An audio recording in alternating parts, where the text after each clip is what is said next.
Ndio asili ya mema, nikatua mzigo wapo. Nina uzima, furaha daima, njooni kafurahini papo. Baba yetu na Mungu wetu, hakika msalaba ndio asili ya mema. Tunakushukuru kwa uaminifu wako na baraka zako. Asante kwa kutupa neema ya kufika nyumbani mwako leo, ikiwa ni siku ya kwanza kati ya siku 21 za maombi yetu ya kufunga, Bwana mabwana, na kutafakari neno lako hekaluni mwako, Bwana. Asante kwa ajili ya kila roho na nafsi ambayo umeipa neema na kibali kufika nyumbani mwako. Najua Bwana ya kwamba si bure. Una kitu Bwana cha kusaidia roho zetu na kutusogeza hatua nyingine katika imani tuliopewa kwa mwana wa Mungu aliye hai. Nijalie mimi mtumishi wako Bwana kuweza kunena neno lako kwa ufasaha na kwa nguvu nitakazojaliwa na Roho wako Mtakatifu. Fungua masikio yetu ya ndani Bwana, na utupe usikivu Bwana wa tofauti sana, tuweze kupokea, kuamini na kuliishi neno lako. Katika jina la Yesu Kristo tunaomba na kushukuru, amen. Basi nitumie fursa hii kuwakaribisha wote mliopo hapa na wale wanaotufuatilia kwa njia ya social media.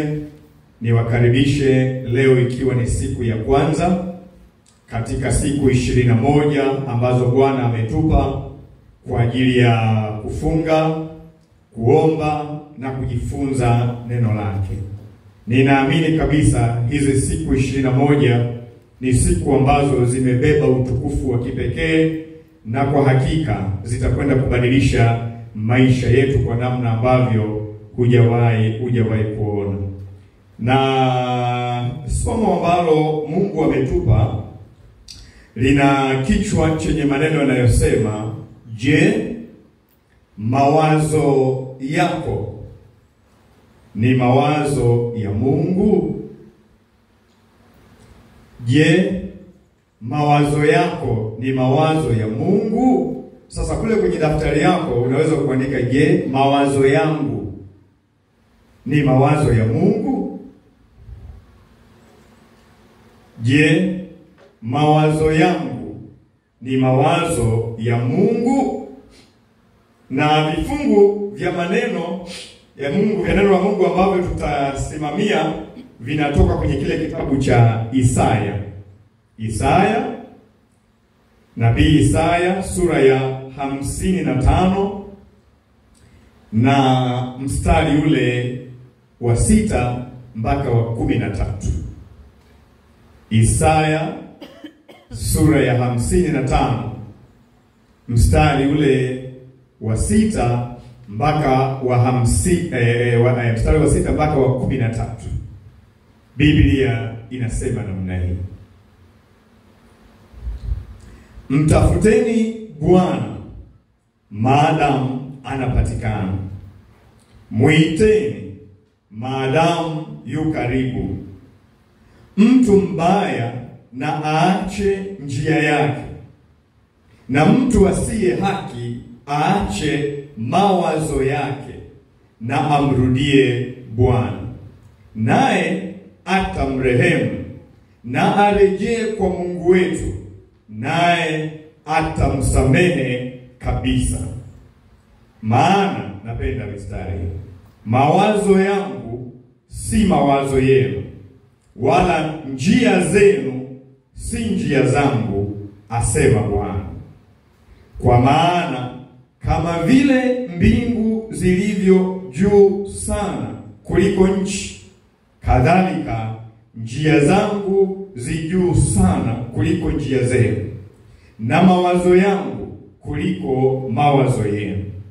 Maana kama vile mvua ishukavyo na theluji kutoka mbinguni, wala hairudi huko bali huinywesha ardhi na kuizalisha na kuchipuza, ikampa mtu apandaye mbegu na mtu alaye chakula.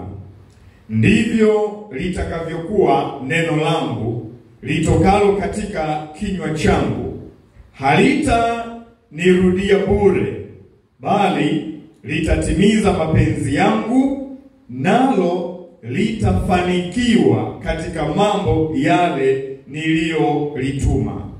Maana mtatoka kwa furaha, mtaongozwa kwa amani mbele yenu. Milima na vilima vitatoa nyimbo, na miti yote ya kondeni itapiga makofi. Badala ya michongoma utamea msonobari, na badala ya migili mhadesi. Jambo hili litakuwa la kumpatia Bwana jina, litakuwa ishara ya milele isiyokatiliwa mbali. Bwana Yesu asifiwe sana. Ndugu zangu, tatizo kubwa linaloonekana kwenye kifungu hiki cha maneno tulichokisoma ni tatizo la watu kukosa mawazo ya Mungu. Watu kukosa mawazo ya Mungu.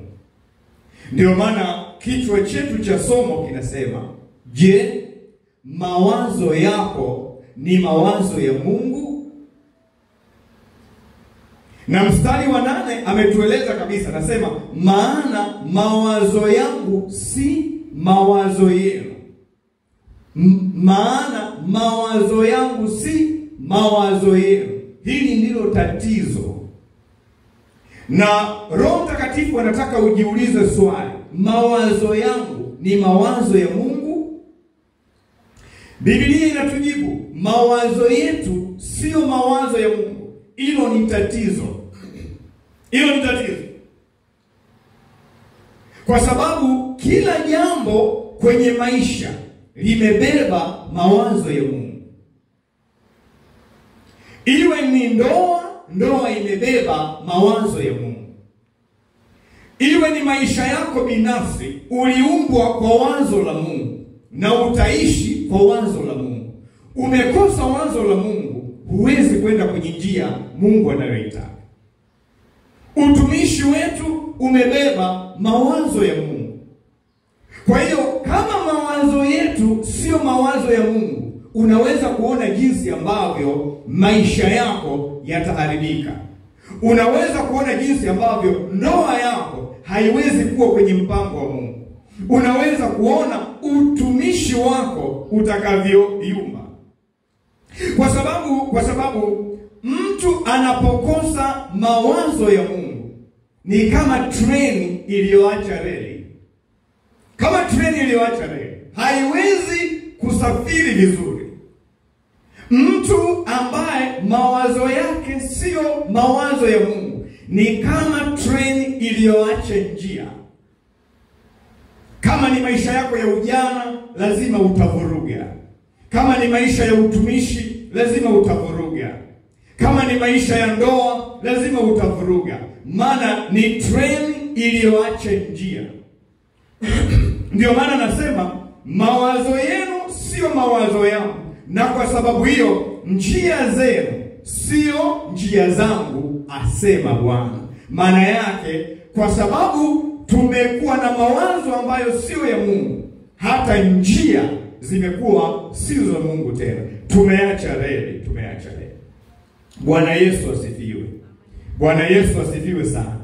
Na kwa sababu hiyo tunaweza tukapiga kelele sana kwa habari ya mtu kumpendeza Mungu, lakini itakuwa ngumu sana. Kwa sababu gani? Mtu ameshatoka kwenye reli. Mchungaji atahubiri kwa nguvu zake zote, mumeo atasema kwa jitihada zote, mkeo atapiga makelele, lakini umeacha reli, umeacha njia. Umeacha njia. Ndio maana kule mbele anasema mtu mbaya aache njia yake na amrudie Bwana. Maana yake arudi kwenye njia. Atarudije? Tutaendelea huko mbele utaona. Mimi nakupa utangulizi tu leo. Utangulizi tu. Sasa mtu mwenye mawazo ya Mungu siku zote atatembea katika njia sahihi. Atatembea kwenye reli. Na ndio maana leo ninatoa mwito katika Roho Mtakatifu kwamba Mungu aturudishe kwenye reli ili tusisumbue wake zetu, ili tusisumbue wazazi wetu, ili tusisumbue waume zetu. Turudi kwenye reli ili tusimsumbue Mungu. Bwana Yesu asifiwe sana. Nakumbuka mtoto wangu wa kwanza alipokuwa mdogo, nilikuwa namfundisha hesabu. Alikuwa ananisumbua sana. Kwa sababu gani? Mawazo aliyokuwa amewekewa ndani yake yalikuwa sio mawazo yangu mimi. Kwa hiyo nikimfundisha hesabu, ananiambia, baba, sio hivi. Mwalimu amenifundisha hivi. Umeona? Mwalimu amenifundisha hivi. Anataka njia ile ile aliyomfundisha mwalimu wake. Njia za kwangu mimi zote zilikuwa zinaonekana mbovu, japo zilikuwa zinatoa jibu lile lile. Lakini shida ni nini? Kwa sababu mawazo alionayo sio mawazo yangu. Kwa hiyo hakubaliani. Ajui kwamba mimi ni baba yake, ajui kwamba na command respect, nina authority kwake, haelewi. Anasema, baba, hiyo sio. Mwalimu hakunifundisha hivi. Sasa shida tulionayo ni kwamba ulimwengu umetuingizia mawazo yake. Ulimwengu umetutengenezea mfumo wa kupokea mawazo yake na kukataa mawazo ya Mungu. Ndio maana unamuona mtu yuko kwenye ndoa, anakataa mawazo ya Mungu, lakini anapokea mawazo ya ulimwengu. Unamuona kijana yuko kanisani, anakataa mawazo ya Mungu, lakini anapokea kwa urahisi sana mawazo ya ulimwengu. Anapokea kwa urahisi sana mawazo ya ulimwengu. Lakini tunamuomba Mungu, na sisi watumishi tunajitahidi kuwafanya vijana na waumini wote wanaokuja nyumbani mwa Bwana wapokee mfumo wa kupokea mawazo ya Mungu, na wawe na uwezo wa kukataa mfumo unaowasaidia kupokea mambo ya kidunia. Mambo ya kidunia. Ili waweze kutembea, au tuweze kutembea kwenye reli, tuweze kutembea kwenye mapenzi ya Mungu. Ndio maana ukimkuta kijana anayejitambua, hawezi kupokea mambo ya ulimwengu. Hawezi kupokea mawazo ya ulimwengu. Kwa nini? Kwa sababu mawazo ya Mungu yameshatangulia ndani yake. Kwa hiyo anatembea kwenye barabara anayoijua. Kwa hiyo likija tu wazo la ulimwengu, anajua hapana, hii hapana, hii sio. Hii itanitoa kwenye reli, itanitoa kwenye mfumo, itanitoa kwenye njia. Kwa hiyo unamkuta kijana amesimama vizuri kabisa. Unamkuta mwanamama amesimama vizuri kabisa. Kwa nini? Kwa sababu amefundishwa na mchungaji wake namna ya kupokea mawazo ya Mungu na kufungia nje mawazo ya kidunia, mawazo ya kiulimwengu ambayo akiyapokea yanaweza kumtoa kwenye ndoa yake, yanaweza kumpeleka nje ya utumishi wa Mungu aliye hai. Glory be to God. Bwana Yesu asifiwe. Sasa sehemu kubwa ya maisha yetu kama wanadamu inatawaliwa sana na mawazo na fikra. Chukua hiyo vizuri sana. Sehemu kubwa ya maisha yetu kama wanadamu inatawaliwa na mawazo na fikra. Yaani hiyo ichukue hivyo hivyo ilivyo. Itakusaidia.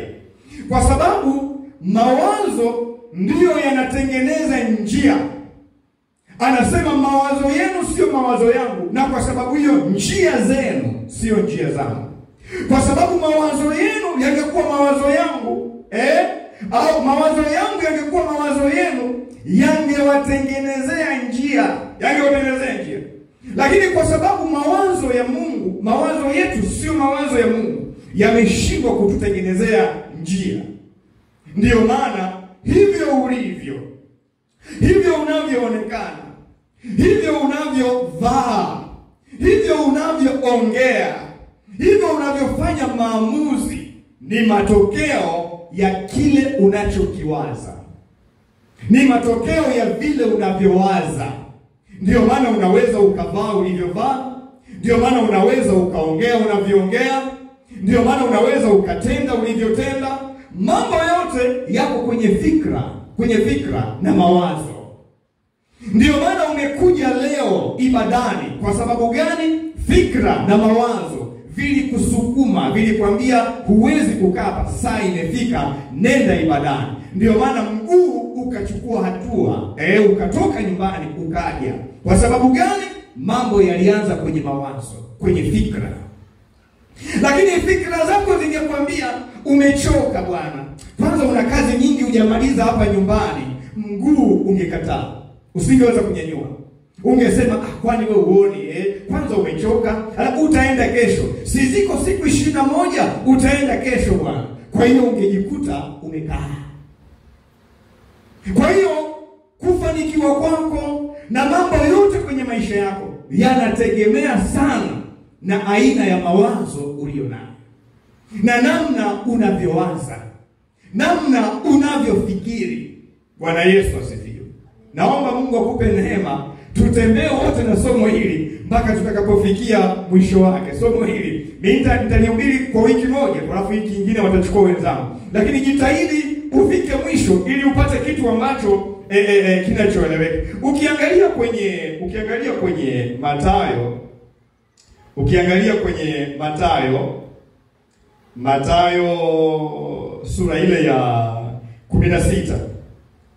Mathayo mtakatifu sura ile ya 16, sura ya 16 mstari ule wa 22 mpaka 23. Biblia inasema namna hii. Mathayo 16 22-23 anasema, Petro akamchukua akaanza kumkemea akisema, hasha Bwana, hayo hayatakupata.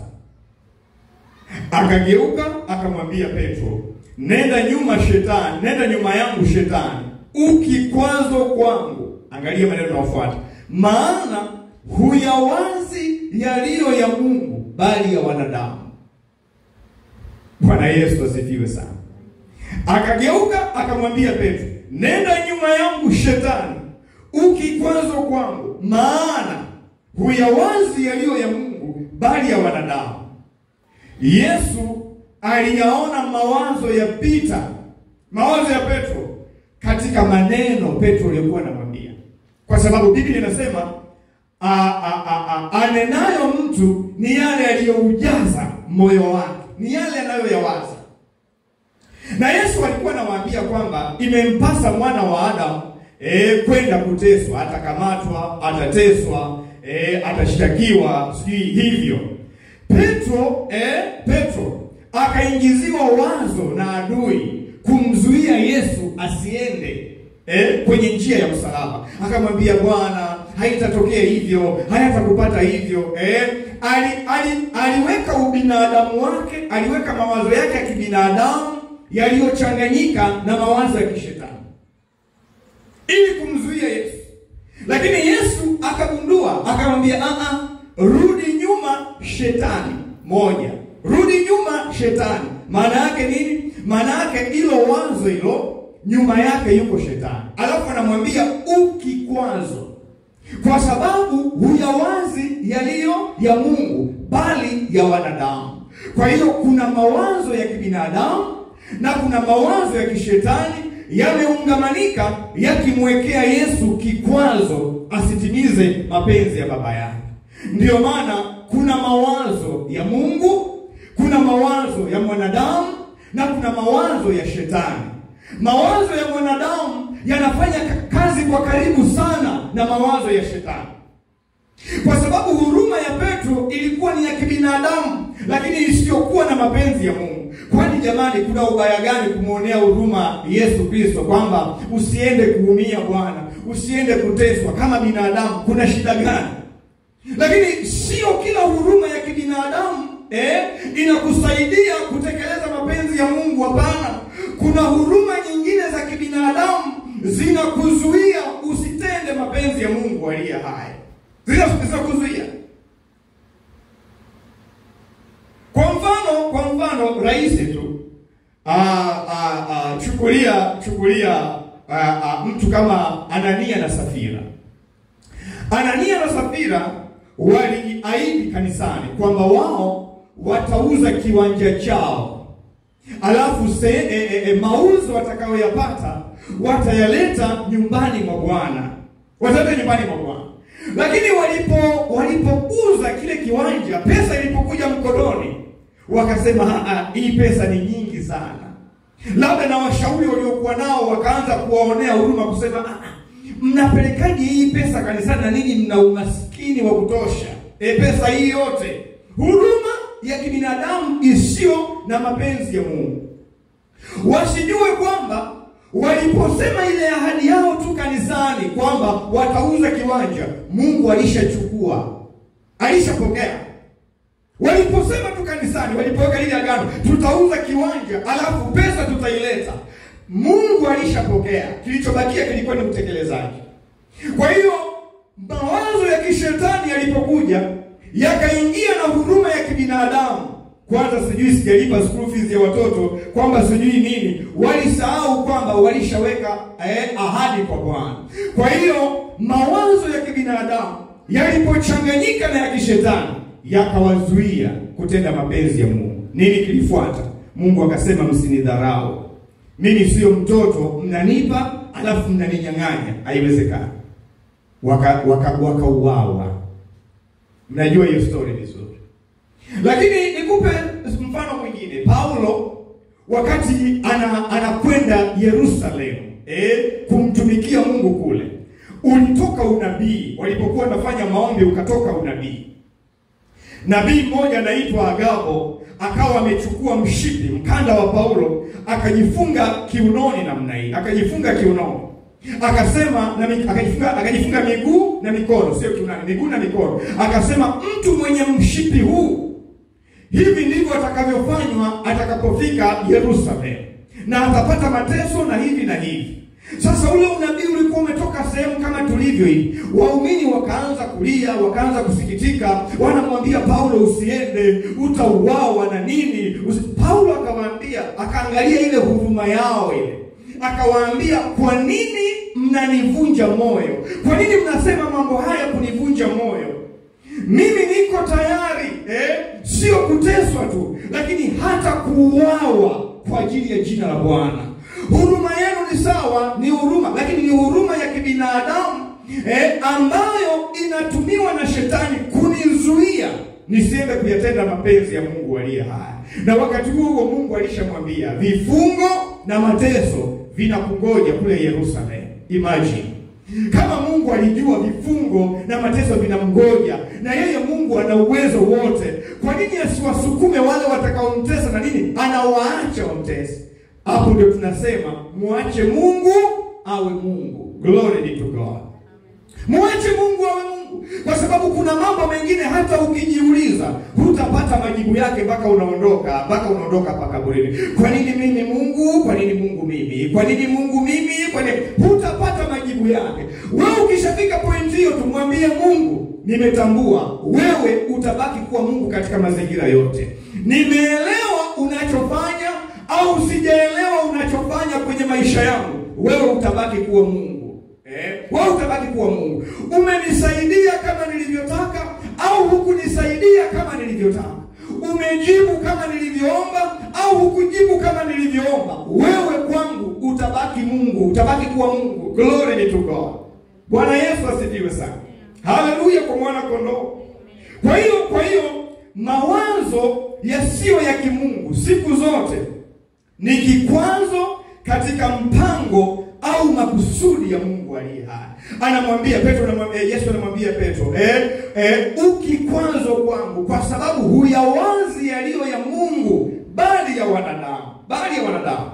Shetani, ndugu zangu, akitaka kukwamisha kazi ya Mungu, anawafanya watu wawaze, anawafanya watu wawaze. Moja, wawaze kibinadamu. Lakini mbili, anawafanya wawaze mawazo ya kishetani. Anawapa mawazo ya kibinadamu, lakini pia anawapa mawazo ya kishetani. Na watu wakishakuwa na mawazo ya kibinadamu, lazima watakwamisha kazi ya Mungu. Watu wakishakuwa na mawazo ya kishetani, lazima watakwamisha kazi ya Mungu.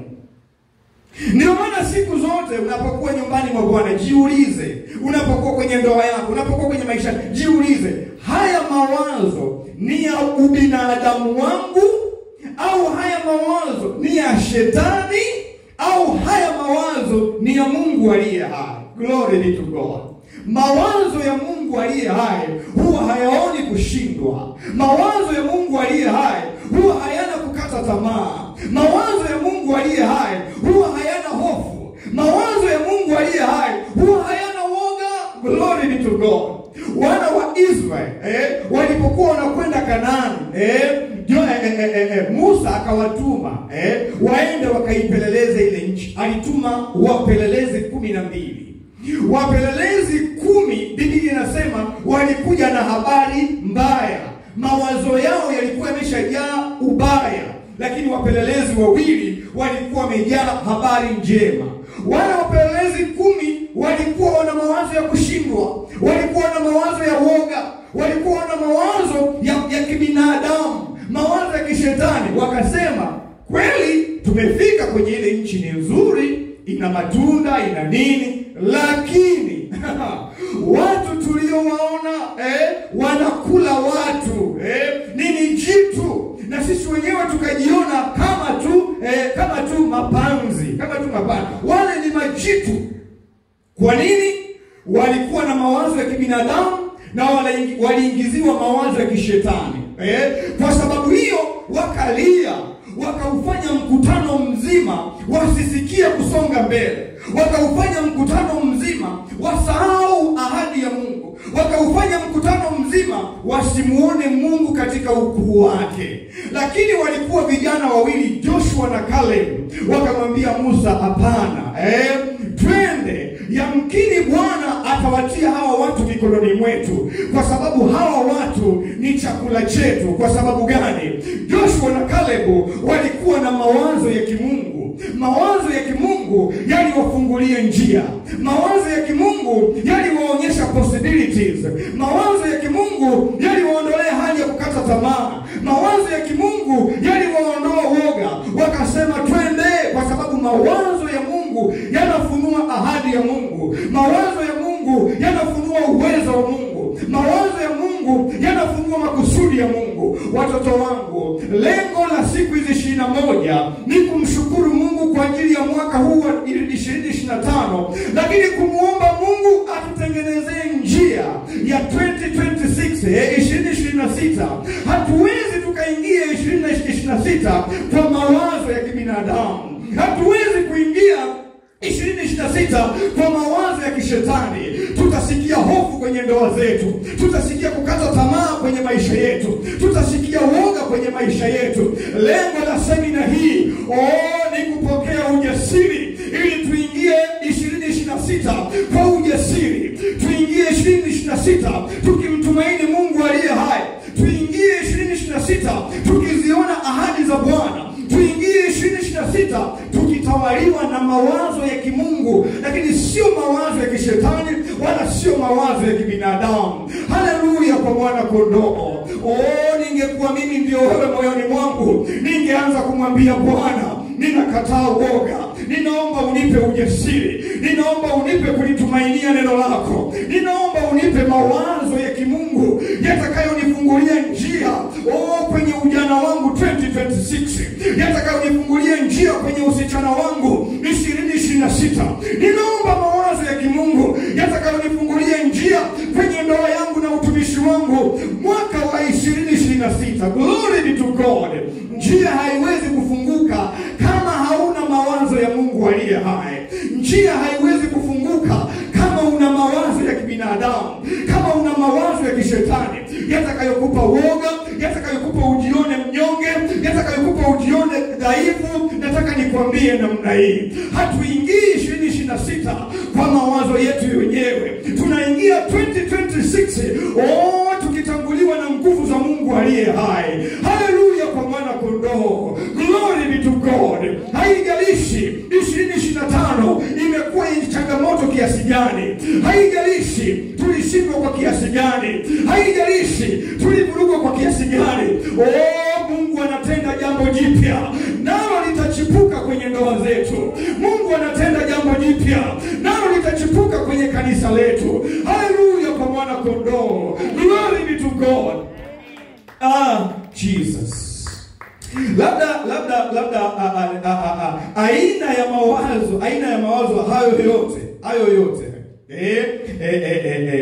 ya kibinadamu na ya kishetani yatafunga njia ya kutenda mapenzi ya Mungu, lakini mawazo ya kimungu yatamfungulia Mungu njia ya kukuongoza. Glory be to God.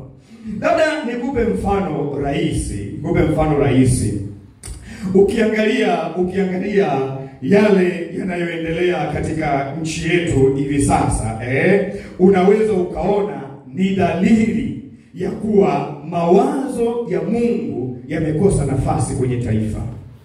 Simple. Mawazo ya Mungu yamekosa nafasi kwenye taifa. Kwa sababu hiyo njia imefunga. Hatuoni njia. Njia imefunga. Na haya ni majira yetu. Ni majira yetu kama taifa. Mungu ameyaruhusu. Na ni majira ambayo yanadai nafasi. Majira ambayo yanadai njia ya kupisha wazo la Mungu. Njia ya kuruhusu wazo la Mungu. Wazo la Mungu. Na hakuna namna nyingine isipokuwa toba na shukurani kwa Mungu aliye hai. Ndio vitu pekee vinavyoweza kumfanya Mungu kupitisha wazo lake kwenye taifa. Toba na shukrani kwa Mungu aliye hai. Ni kama vile taifa limefunga milango yote, wazo la Mungu hakuna namna linapata nafasi, hakuna. Na kwa sababu hiyo njia zimefunga. Kwa hiyo ni majira ambayo Mungu ameyaruhusu. Tutatikiswa mpaka pale ambapo mawazo ya Mungu yatapata nafasi kwenye taifa. Mpaka pale mawazo ya Mungu yatakapata nafasi kwenye taifa.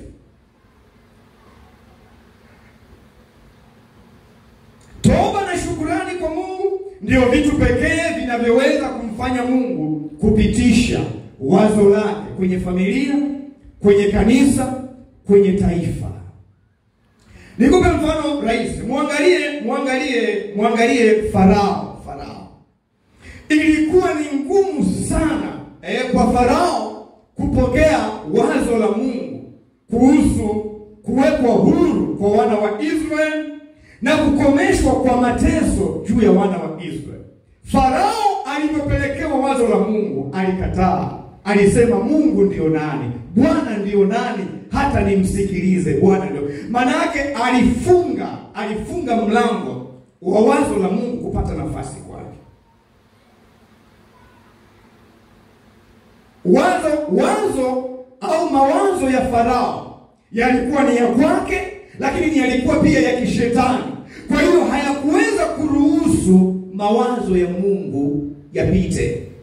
Mungu nini alifanya? Yalikuwa ni majira yale. Yalikuwa ni majira. Mungu nini alifanya? Alihakikisha amepeleka mapigo kadhaa kwa Farao ili kuhakikisha kwamba njia inafunguka, alafu wazo lake linaingia, alafu makusudi yake yanatendeka. Glory be to God.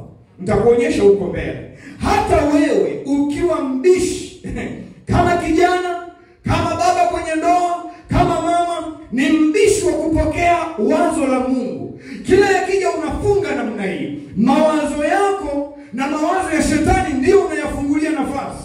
Mungu ana namna yake ya kukupitisha kwenye msukosuko mpaka utafika mahali utasema Bwana nimesarenda. Mawazo yako ndio yabaki kuwa mawazo yangu, ili yatengeneze njia ya mapenzi yako kufanyika kwenye maisha yangu. Glory be to God.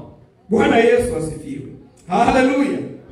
Sasa swali la msingi tunaendelea kujiuliza, je, mawazo yangu ni mawazo ya Mungu kwenye ndoa yangu? mawazo ya Mungu kwenye serikali yangu? Mawazo yangu ni mawazo ya Mungu kwenye kanisa? Hilo swali lisikutoke. Unalala kitandani kwako, jiulize, hapa nyumbani kwangu mawazo yangu ndio mawazo ya Mungu? Maisha yangu ninavyoyapeleka, mawazo yangu ni mawazo ya Mungu? Natawaliwa na mawazo ya nani? Kila mtu anaweza kuwa na jibu lake. Unajua, wakati mtu anaweza kusema wakati mwingine mawazo yangu ni mawazo yaliyotoka kwa Mungu, wakati mwingine mawazo yangu ni ya kwangu, sio ya Mungu. Kama mawazo yako sio mawazo ya Mungu, je, ni mawazo ya nani? Mawazo ya nani? Yanaweza kuwa mawazo ya wanadamu au yanaweza kuwa mawazo ya shetani. Ndio maana unatakiwa kuchunga sana yale unayoambiwa na marafiki zako.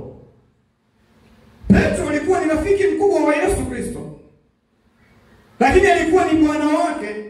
Yesu alichuja maneno ya Petro, akajua kwamba maneno ya Petro yamebeba mawazo ya kibinadamu na yamebeba mawazo ya shetani, ambayo ni kikwazo kwa mimi kuyatenda mapenzi ya Mungu aliye hai.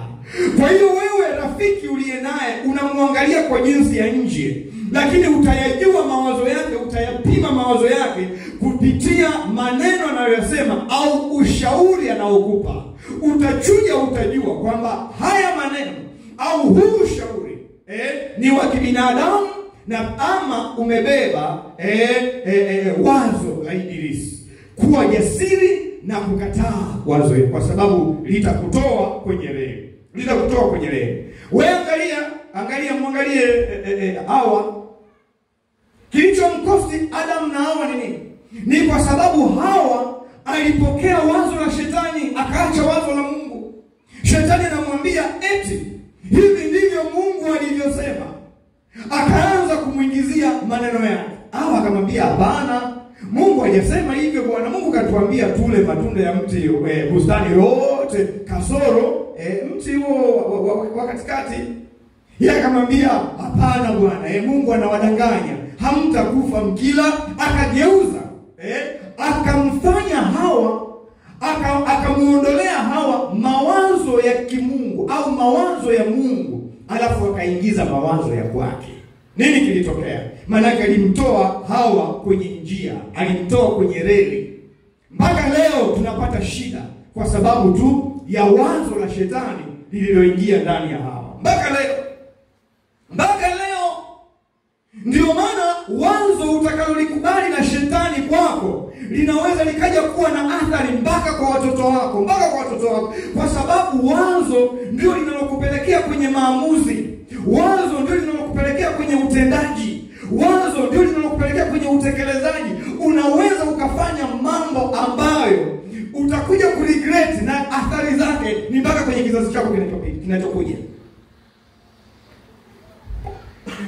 Kwa hiyo kuna Mungu na kuna shetani, alafu kuna kina sisi hapa binadamu. Kwa hiyo Mungu na shetani wote wanapambania nafasi ya kila mtu kuweka wazo lake ndani yako na ndani yako, ili ilo wazo lifanye kuwa la kwangu. Shetani na Mungu wanapambana kutafuta kila mtu. Mungu anataka kuweka wazo lake kwenye ndani yenu nyinyi wanandoa, na shetani anataka kuweka wazo lake. Nakumbuka wakati tunaoana na mke wangu, waimbaji walituimbia wimbo, wanasema msimkaribishe ibilisi katika nyumba yenu.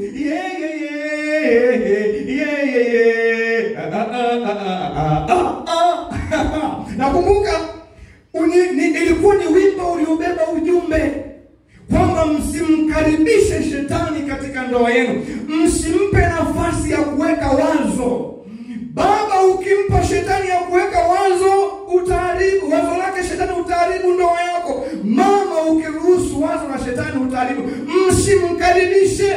Mgeni wenu wa kwanza awe Yesu Kristo, lakini sio ibilisi. Glory be to God.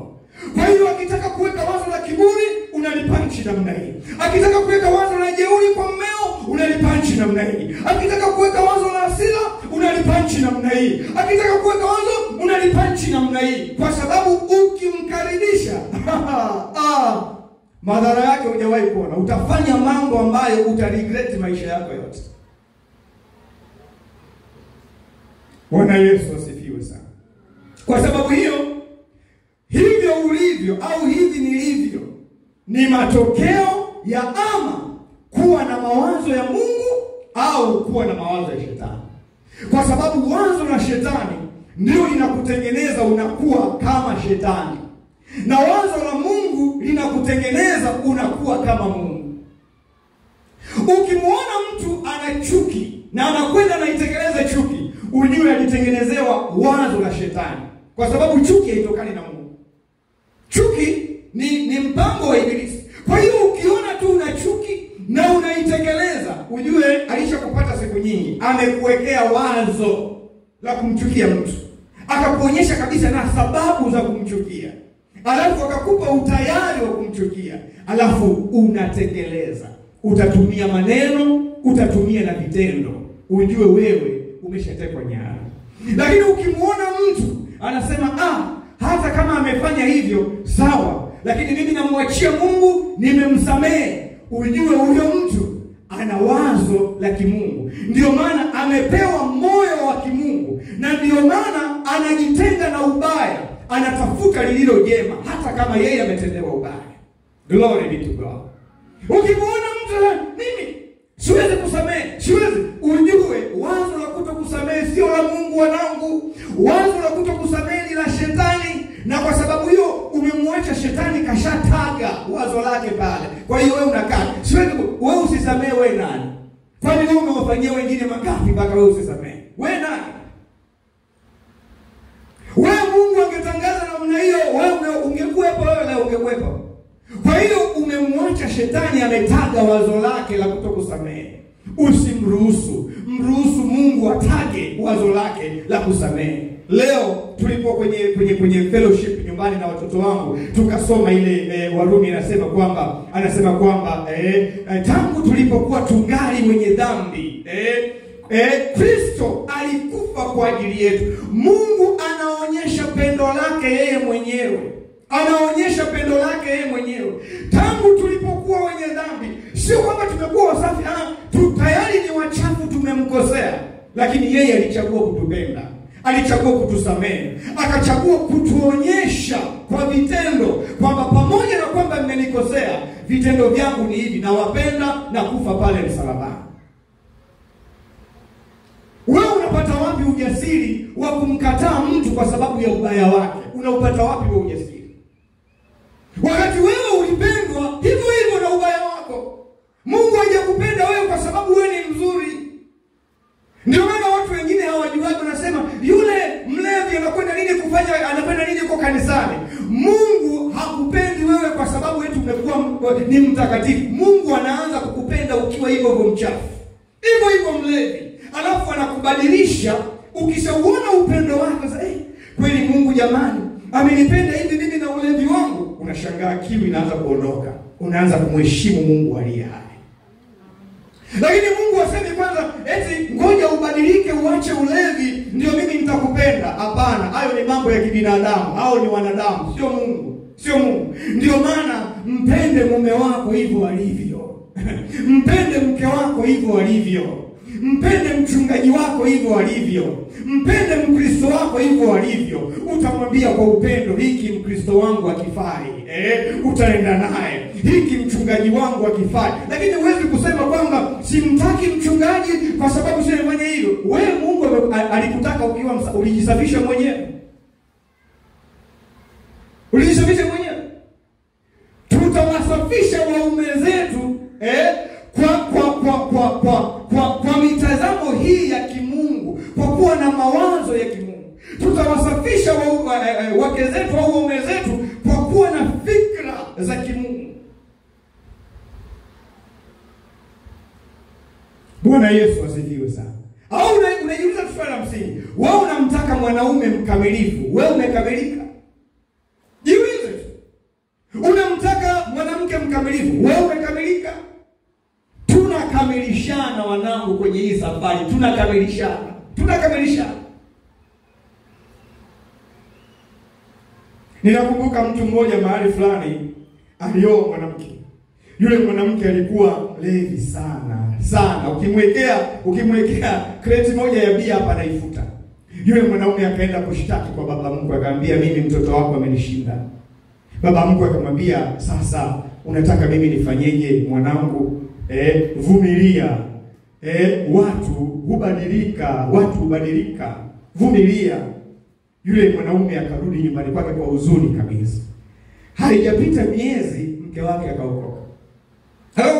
Acha pombe kabisa. Anashinda kanisani huko mpaka sasa amepitiliza. Yule jamaa anakwenda anajisifia sasa huko baa. Mimi ndo na mwanamke mlokole. Anaomba mzuri hivyo. Mimi ndo na mwanamke. Lakini miezi michache tu nyuma alikuwa kidogo amwache. Lakini neema ya Mungu wanangu ndio inayobadilisha watu.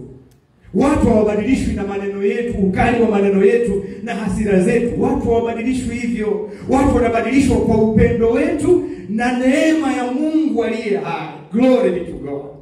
Usimchukie mtu kwa ubaya wake, mpende, muonyeshe huruma za Mungu, muonyeshe pendo la Kristo kama sisi tulivyoonyeshwa pendo la Kristo. Kama sio yeye, mimi ningekuaje? Ukifikiria hivyo tu, huwezi kuacha kumsamehe mwingine, huwezi.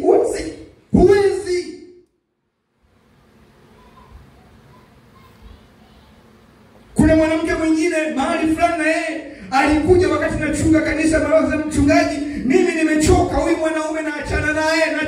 Nikamwangalia namna hii, nikamwambia siwezi kukwambia ndio au hapana, lakini jua Biblia inasema nini kwa habari ya kuachana. Akatoka na hasira. Lakini baada ya kwenda nyumbani kwake akakaa, baada ya mwezi akarudi akaniambia mchungaji, usinifikirie vibaya. Nikamwambia sio kazi yangu mimi kama mchungaji kufikiria watu vibaya. Utanielewaje? Sio nikamwambia kuelewa hivyo vitu vizuri. Akaniambia mimi nimetafakari, nimeona kwamba nimsamehe mume wangu kwa sababu hata mimi najiona kuna mengi tu nimemkosea ingawa yeye hajui, lakini nimefanya kwa siri nimemkosea. Mungu kanisaidia kutafakari, naona tu nimsamehe. Nikamwambia huo ndio Ukristo. Kama umejitendea haki ukajitafakari wewe, ukaacha kumhukumu yeye, ukajua kwamba hata na wewe una hatia japo yeye hajui, huo ndio Ukristo mwanangu. Rudi kwenye ndoa yako. Bwana Yesu asifiwe sana. Kwa sababu wakati mwingine unajua tunajifanyaga wakali kweli kwa wenzetu, kumbe ni kwa sababu yetu tu hajafanya nini? Hayajulikana. Lakini jitendee haki nafsini mwako. Jitendee haki nafsini mwako. Bwana Yesu asifiwe sana. Kwa hiyo unapokuwa na mawazo ya Mungu ni lazima utapingana au utayapinga mawazo na makusudi ya kishetani. Ndio maana Yesu yeye alibeba wazo la baba yake. Alibeba wazo la baba yake. Na ndugu zangu, kwa sababu hiyo tumuombe Mungu atupeleke level nyingine ya kupokea na kuliishi wazo lake au mawazo yake, ili ndoa zetu zipone na maisha yetu yaweze kwenda vizuri namna hii. Glory be to God. Watoto wangu, leo ni siku ya kwanza ya semina yetu. Kesho Mungu akitupa neema tutaendelea. Lakini ningekuwa nimeshainuka kwenye kichwa, ningekuwa nimeshainuka kwenye kiti changu na kumwambia Bwana, ninaomba unirehemu. Nimeweka mawazo yangu binafsi ndani yangu, nimeyakaribisha mawazo ya shetani ambayo yamenitoa kwenye barabara kama Mkristo. Nimeyumba kwenye imani yangu, nimeyumba kwenye ndoa yangu, nimeyumba kwenye utumishi wangu. Lakini ninakushukuru Bwana, hujaniacha, hujanikataa. Lakini ninapojiandaa kwenda 2026, ninaomba Bwana wazo lako lipate nafasi ndani yangu. Yuko wapi mwanapota yoyote ambaye anaweza kumuomba Mungu namna hii. Hebu nenda kwa toba. Nataka kumuona mtu anayejishughulisha, mtu ambaye kinywa chake kinaongea na Bwana. Mwambie Bwana, wakati mwingine nimegombana na watu wengine na ndugu zangu kwa sababu nimekaribisha wazo la kishetani, kwa sababu nimekaribisha mawazo yangu binafsi, lakini ninaomba toba na rehema. Ninaomba Bwana uweke wazo lako ndani yangu. Baba, katika jina la Bwana wetu mpendwa Yesu Kristo, asante kwa uaminifu wako Bwana. Asante kwa neno lako jioni ya leo. Leo ikiwa ni siku ya kwanza Bwana ya kufunga kwetu na kunyenyekea kwetu Bwana chini ya mkono wako ulio hodari katika siku 21 ambazo Baba umetupa. Mungu, tunakushukuru kwa ajili ya neno lako. Neno lako Bwana linasema wazi kwamba mawazo yako sio mawazo yetu Bwana. Tumekuwa na mawazo yetu wenyewe, tumekuwa na mawazo ya kishetani ambayo Bwana yamekuwa ni kikwazo kwenye maisha yetu. Mawazo yetu yametufanya tusitende mapenzi yako. Mawazo ya kishetani yametuzuia kuyatenda mapenzi yako Bwana. Tumewachukia wenzetu, tumeishi maisha ya ugomvi, tumeishi maisha ya chuki, tumeishi maisha ya kuwadhalilisha wengine. Baba mtakatifu, Mungu mwenye enzi yote, tumepinga kazi yako Bwana. Wakati mwingine tumeharibu kazi yako, wakati mwingine tumevuruga taifa letu kwa sababu ya mawazo ya kibinadamu, kwa sababu ya mawazo ya kishetani. Mungu mtakatifu, kwa damu ya mwana kondoo na katika jina la Yesu Kristo aliye hai, tunaomba toba kwa ajili ya wanandoa wote. Tunaomba toba kwa ajili ya wanapotas wote. Ninaomba toba kwa ajili yangu Bwana. Ninatubu Bwana kwa ajili ya Watanzania wenzangu. Ninatubu kwa ajili ya watoto wangu Bwana. Ninatubu kwa ajili ya mke wangu Bwana. Ninatubu kwa ajili ya watu wa mji wa Temboni. Ninatubu kwa ajili ya watu wa shina namba 5 Bwana. Kwa damu ya mwana kondoo, mawazo yetu sio mawazo yako, wala njia zetu sio njia zako Bwana. Baba, tumeshupaza shingo, tumekwenda kwenye njia zetu wenyewe, tumepokea mashauri ya marafiki zetu Baba, tukapokea mawazo yao, ndio tukafanya mawazo yetu Baba, tukaiacha njia ya kweli. Uko wapi Yesu Kristo? Tunaomba Bwana mabwana, tumbukiza wazo lako kwenye mioyo yetu, tumbukiza mawazo yako kwenye mioyo yetu Bwana, ili mawazo yako yatutengeneze njia Baba, tukitafute kiti chako cha rehema Baba, tukitafute kiti chako cha rehema ili tuweze kupata rehema na neema ya kutusaidia wakati wa mahitaji. Ndoa zimevunjika kwa sababu watu wamekuwa na mawazo yao, wameacha mawazo ya kimungu. Kanisa limevurugika kwa sababu ya mawazo yetu na kuyakaribisha mawazo ya kishetani, tukaacha mawazo ya Mungu aliye hai. Baba, katika jina la Yesu Kristo, tuhurumie Bwana. Tunajutia mawazo yetu Bwana yaliyotupeleka mbali na wewe. Mawazo Bwana mabaya yalimpeleka mwana mpotevu mbali na wewe. Ndivyo ambavyo mawazo yetu Bwana yametupeleka mbali na wewe. Unasema mawazo yetu sio mawazo yako, wala njia zetu sio njia zako Bwana. Mawazo yako yako juu sana Bwana kupita mawazo yetu Jehova, na njia zako Bwana zijuu sana Bwana kuliko njia zetu. Baba, tunajutia Mfalme mawazo yetu, tunajutia Bwana mawazo yetu. Tunaungana na Daudi aliyesema Bwana, unichunguze ujue moyo wangu Bwana, nijaribu uyajue mawazo yangu, uone kama iko njia iletayo majuto moyoni mwangu. Ukatuongoze katika njia ya milele. Mawazo yetu Bwana yanaleta majuto, mawazo yetu Bwana yanatupeleka mbali na wewe, mawazo yetu Bwana yanatufanya tunaharibu kazi yako, mawazo yetu Bwana yanatufanya tunawagombana na wengine. Mawazo yako yanatuletea majuto mawazo yetu yanatuletea majuto Bwana. Tuchunguze Bwana, uone kama iko njia iletayo majuto moyoni mwetu. Tuchunguze mawazo yetu Bwana. Baba, ukatuondolee mawazo mabaya, ukatuondolee njia mbaya Bwana, katika jina la Yesu Kristo aliye hai. Chunguza mawazo ya kijana yule, chunguza mawazo ya mama yule, chunguza mawazo ya binti yule, chunguza mawazo ya mtumishi yule, chunguza mawazo yangu Bwana, chunguza mawazo ya viongozi wa serikali hii, chunguza mawazo ya wanasiasa Bwana. Mawazo yao Bwana mabwana yanaweza kuliangamiza taifa, mawazo ya Watanzania yanaweza kuvuruga nchi. Baba, tunaomba mawazo yako yatawale taifa hili Bwana, mawazo yako Bwana yatawale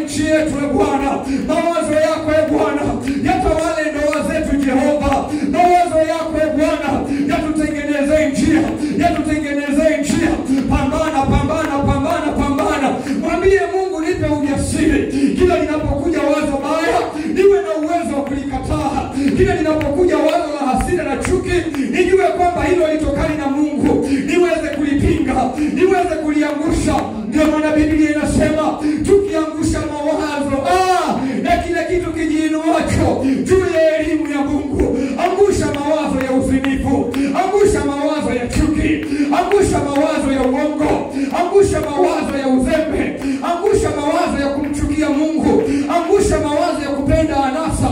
Ukiachilia hayo, yatakutengenezea njia mbovu, yatakutengenezea njia ya kumwacha Mungu aliye hai. Mawazo ndiyo yanatengeneza njia. Wewe umekaribisha mawazo gani?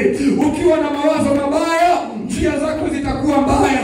Ukiwa na mawazo ya chuki, utakuwa mwenye chuki. Lakini ukiwa na mawazo ya utakatifu, Mungu atakuletea utakatifu. Ukiwa na mawazo ya kusamehe wengine, Mungu atakuwezesha kusamehe wengine.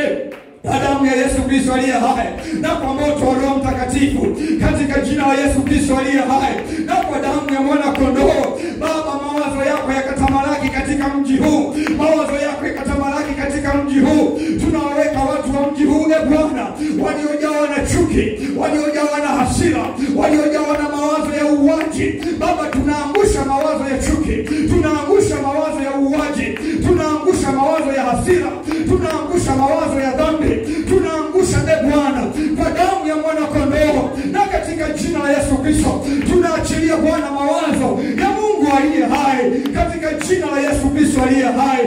Asante Bwana kwa uaminifu wako, asante Bwana kwa nguvu zako, katika jina la Yesu Kristo aliye hai. Jesus. Nataka kufanana na Yesu, moyo